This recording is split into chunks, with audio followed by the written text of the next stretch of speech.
Hello everybody. Today in this video, as you can see in front of you, I had started with the characters in my previous video and I have the same page with me.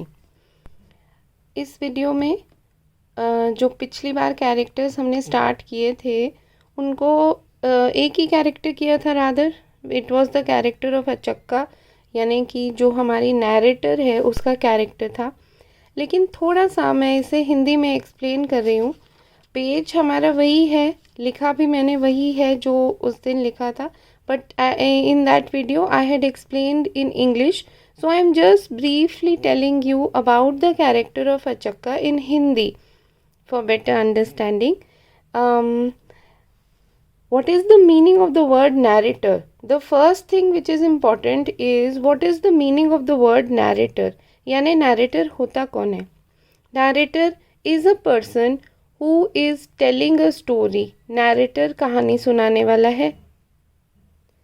हमारी इस कहानी कांथापुरा में narrator का नाम है अचक्का, और जैसे कि मैंने लिखा था कि she is an old woman, यानी कि वो एक बुज़ुर्ग महिला है जो कि कांथापुरा गांव से ही है। उसका कैरेक्टर हमें गांव के अंदर नज़र आता है। She does not tell us much about herself, अपने बारे में तो वो हमें ज़्यादा नहीं बताती, लेकिन कहानी जैसे जैसे आगे बढ़ती है हमें समझ में आता है कि एक तो वो एक बुज़ुर्ग है, दूसरा वो एक ब्राह्मण परिवार से है। जैसे कि मैंने पहले भी बताया था, कांथापुरा में कई तरह के कास्ट के लोग हैं, रहते हैं। कोई ब्राह्मण है, कोई पॉटर फैमिली से हैं, कोई कुली हैं, और फिर उसके बाद जो अनटचेबल्स हैं, जो कि एक बड़ी इम्पॉर्टेंट कैटेगरी है कांथापुरा में अनटचेबल्स की, कुछ उनमें से हैं। लेकिन अचक्का अपने आप एक ब्राह्मण परिवार से संबंध रखती है, और ऐसा लगता है जिस तरह से वो कहानी सुनाती है ऐसे लगता है कि वो सबको जानती है, यानी कांथापुरा के लोगों के बारे में और कांथापुरा अपने आप उसके बारे में, यानी कि कांथापुरा की हिस्ट्री क्या है, वहाँ किस तरह के रीति रिवाज हैं, इन सब चीज़ों के बारे में उसे पता है। ऑब्वियसली कहानी सुनाने वाला अगर अच्छी कहानी सुना रहा है और आपको हर बंदे के बारे में, हर जगह के बारे में डिटेल में बताया जाता है, इसका मतलब है कि वो सबको जानती है। उसके बाद मैंने यहाँ लिखा था स्टाइल। स्टाइल का मतलब है कहानी सुनाने का तरीका। हर व्यक्ति का कहानी, घटना, इसको बताने का अलग तरीका होता है, और हमें ये जानना डेफिनेटली ज़रूरी है कि अचक्का का कहानी सुनाने का तरीका क्या है। यहाँ आप 3 पॉइंट्स देख रहे हैं जो मैंने लिखे हैं। Number 1 is a long winded style and circuits. Circuits का मतलब होता है बिल्कुल जलेबी जैसे, जैसे मैंने पहले भी कहा था, यानी घूम फिरा के वो पॉइंट पे जल्दी जल्दी नहीं आती। अपनी बात को, चाहे छोटी सी बात हो, उसको कहने के लिए वो पहले एक लंबी सी इंट्रोडक्शन दे दिया है, फिर उसके बाद वो धीरे धीरे इधर उधर की बातें करते हुए फिर वो उस पॉइंट पर आती है। तो लॉन्ग वाइंडेड यानी सर्किटस स्टाइल उसका होता है। सर्किटस शब्द जो है वो सड़कों के लिए भी यूज़ होता है। सर्किटस रोड्स जो जैसे हिल स्टेशंस पे होती हैं, जो घूम घूम के अपनी जगह पर पहुंचती हैं, तो ये स्टाइल के लिए मैंने इस शब्द को इस्तेमाल किया है। The second I had written was flashbacks. Now what is the meaning of flashback? ये मैंने उस पिछले वीडियो में भी समझाया था। When you tend to go back, जब आप किसी पुराने समय की बात सुनाने लगते हैं, आप अभी की बात कर रहे हैं, प्रेजेंट की बात कर रहे हैं, और अचानक से आपको कोई पुरानी बात याद आ जाती है, तो फिर ऐसे जब कहानी में ऐसा होता है कि अभी अभी की बात करते करते एकदम से कोई पुरानी बात, तो फिर हम उसे फ्लैशबैक कहते हैं। आपने मूवीज़ में देखा होगा flashbacks, of course in a number of movies, कि मूवी की कहानी को आगे बढ़ाने के लिए कभी कभी पिछला कुछ जो हुआ होता है उसे बताना ज़रूरी होता है। तो इस तरह अचक्का बहुत सारे फ्लैशबैक्स का इस्तेमाल भी करती है। Number 3 is long and endless sentences. इसका मतलब है कि जो सेंटेंसेस अचक्का बोलती है वो बहुत ही लंबे होते हैं। उसको एंड करके वो जोड़ती है, यानी कि छोटे छोटे सेंटेंसेस में बात नहीं करती, बहुत लंबे सेंटेंसेस का इस्तेमाल करती है। ये भी स्टाइल का पार्ट है। So these are the 3 things. उसके बाद मैंने लिखा कि कहानी में शुरू में, इन द बिगिनिंग, शुरू में ऐसा लगता है कि अचक्का एक टिपिकल ब्राह्मण है। टिपिकल ब्राह्मण जैसा कि आप जब हम स्टोरी शुरू करेंगे आपको पता लगेगा कि जब मूर्ति नया नया गांव में वापस आता है, शहर की एजुकेशन के बाद, शहर में अपने एक्सपीरियंस के बाद, वो महात्मा गांधी के फिलॉसफी को यहाँ पर यूज़ करना चाहता है, यहाँ पर रखना चाहता है। वो चाहता है कि लोग महात्मा गांधी की फ़िलॉसफी को यहाँ पर समझें। और सबसे बड़ी महात्मा गांधी की फ़िलॉसफी है इक्वालिटी, यानी सारी कास्ट बराबर है, ब्राह्मण और अनटचेबल में भी कोई अंतर नहीं है। तो ऑब्वियस सी बात है कि जो ब्राह्मण थे उन्हें तो ये बात बिल्कुल पसंद नहीं आई कि ये क्या नई बात, उनके सोशल सिस्टम से हट के नई बात मूर्ति लेकर आया है।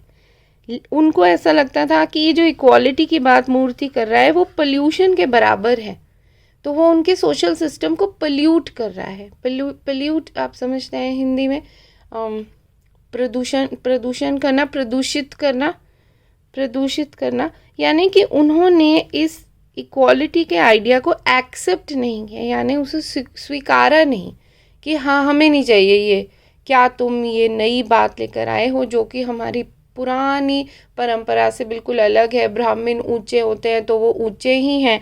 तो ऐसा लगता था कि अचक्का भी इसमें बिलीव करती है, क्योंकि वो मूर्ति को बहुत क्रिटिसाइज़ करती थी शुरू में। क्रिटिसिज्म का मतलब है वो मूर्ति के खिलाफ थी। लेकिन धीरे धीरे जैसे जैसे कहानी आगे बढ़ती है हमें पता लगता है कि अचक्का का अपना बिहेवियर भी काफ़ी बदल रहा है।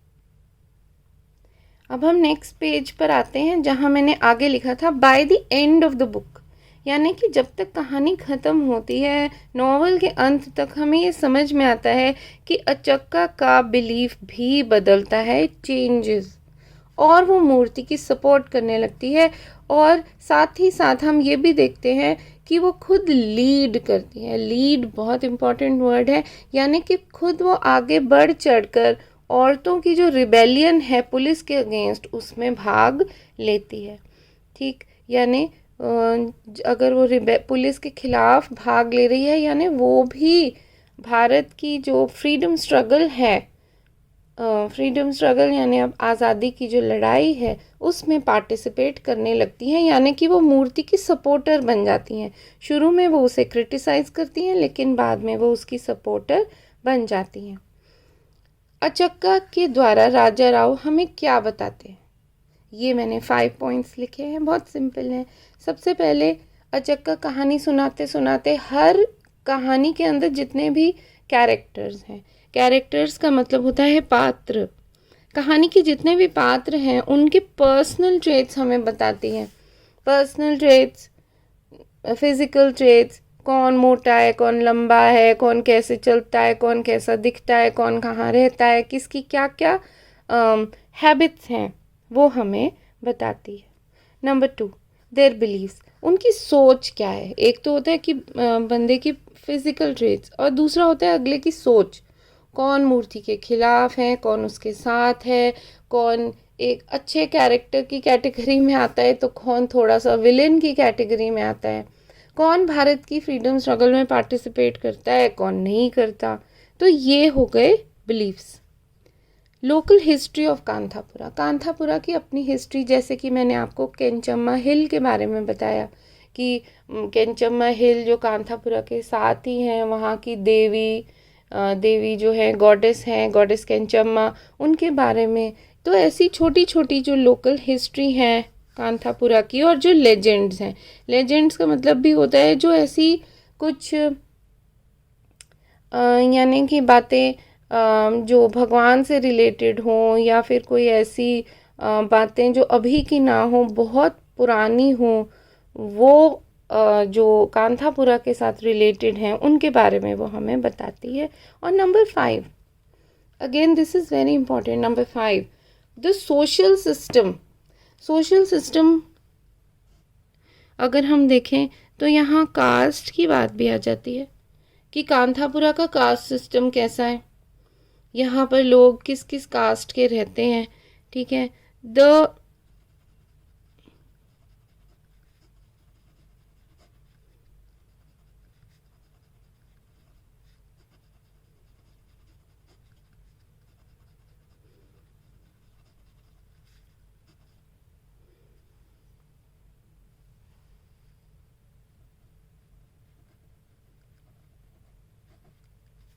अनटचेबिलिटी, यानी कास्ट और अनटचेबिलिटी, ये दो बड़े इम्पॉर्टेंट पॉइंट है सोशल सिस्टम में कि लोग जो हैं वहाँ किस तरह की बिलीफ रखते थे सोसाइटी में।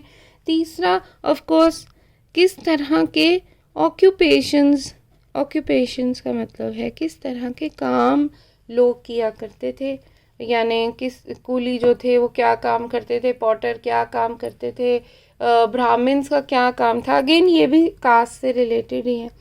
उसी तरह से रोल ऑफ विमेन, औरतों का सोसाइटी में क्या रोल था, क्या वो घर के काम ही करती थी या फिर वो बाहर भी काम करती थी, परिवार में औरतों की क्या प्लेस थी, ये सारी चीज़ों के बारे में भी हमें पता लगता है। राजा राव हमें बताते हैं, लेकिन किसके मुंह से, किसके द्वारा, वो हमें अचक्का के द्वारा ये सब बताते हैं। तो आज के इस वीडियो में मैंने रिपीट किया है अचक्का का कैरेक्टर, जो कि मैंने थोड़ा हिंदी में आपको बताने की कोशिश की है। Of course the reason is for better understanding, सबको समझ में आए। और इसी तरह से जो आगे के वीडियोस हैं जिसमें हम आगे के कैरेक्टर्स करेंगे, वो भी हम इसी तरह कोशिश करेंगे कि हिंदी और इंग्लिश दोनों में कराए जाएं। और आप यहाँ से तो बहुत ही इम्पोर्टेंट समझिए कि कैरेक्टर्स स्टार्ट हो गए हैं, यानी अब जब नॉवल स्टार्ट होगी तो हम उसे जल्दी जल्दी कर सकते हैं अगर कैरेक्टर्स आपको अच्छी तरह से समझ में आए हैं। I think this is enough for now. Thank you very much.